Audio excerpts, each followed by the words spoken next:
Hey guys, welcome back to our YouTube channel Momo Nani Official. All of friends కూడా hi.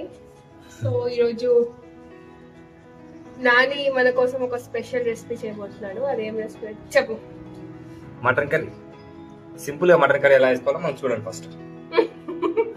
Simple, bachelors కి కూడా ఈజీగా అవుతుంది అంటే, ఎందుకంటే వాళ్ళ ఫ్రెండ్స్ అందరు బ్యాచిలర్స్ ఉన్నారు కదా, వాళ్ళ కోసం. సో ఫస్ట్ ఆనియన్స్ కట్ చేసుకోవాలి మనం.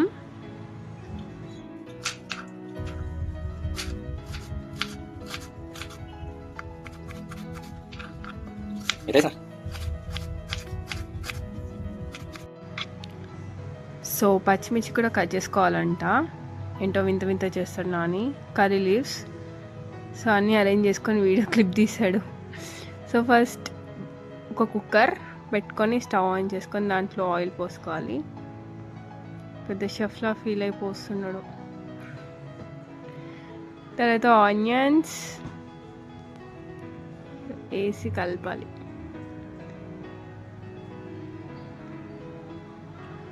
అలా మధ్యలో ఒక లుక్ ఇస్తాడు. తర్వాత మీద కట్ చేసుకున్న పచ్చిమిర్చి అండ్ ఆల్సో కర్రీ లీవ్స్ కూడా వేసుకోవాలి. మధ్యలో మాల్ ఆఫ్ చూడండి ఎట్లా డిస్టర్బ్ చేస్తుండే వాడికి. మటన్ అనగానే అర్థమైపోయి ఎగురుతుండు పైకి.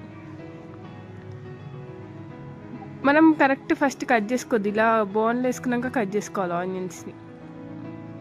తర్వాత పసుపు వేసుకొని mix mix mix. Next ginger garlic paste వేసుకొని మళ్ళీ మిక్స్ మిక్స్ మిక్స్. తర్వాత మటన్ వేసుకోవాలి. వేసుకొని మళ్ళీ మిక్స్ మిక్స్ చేసుకోవాలి.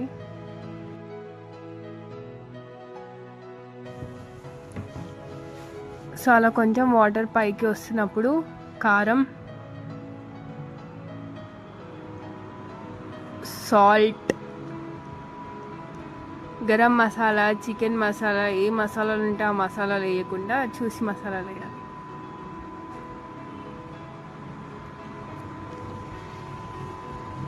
మళ్ళీ మిక్స్ చేయాలి. కలుపుతూనే ఉన్నాడు నాని.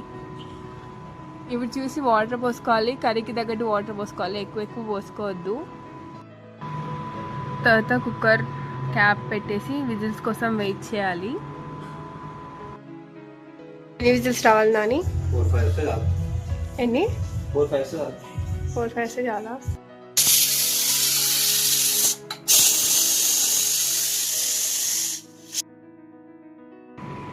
విజిల్ సౌండ్ అట్లా వచ్చేసేయాలి. ఇక వచ్చిన తర్వాత మనం ఒకసారి చెక్ చేసుకోవాలి అది ఉడికిందా లేదా అని. తర్వాత బాగా మిక్స్ చేసుకోవాలి. సో మన గ్రేవీ కన్సిస్టెన్సీ బట్టి థిక్ కావాలంటే థిక్, లేకపోతే నార్మల్గా లూజ్ కావాలంటే లూజ్, ఇంకా వాటర్ అలానే ఉండాలంటే ఉంచుకోవచ్చు. కొరియండర్ వేసుకొని గార్నిష్ చేసుకొని ప్లేట్లు వేసుకొని తినడమే. Bye friends.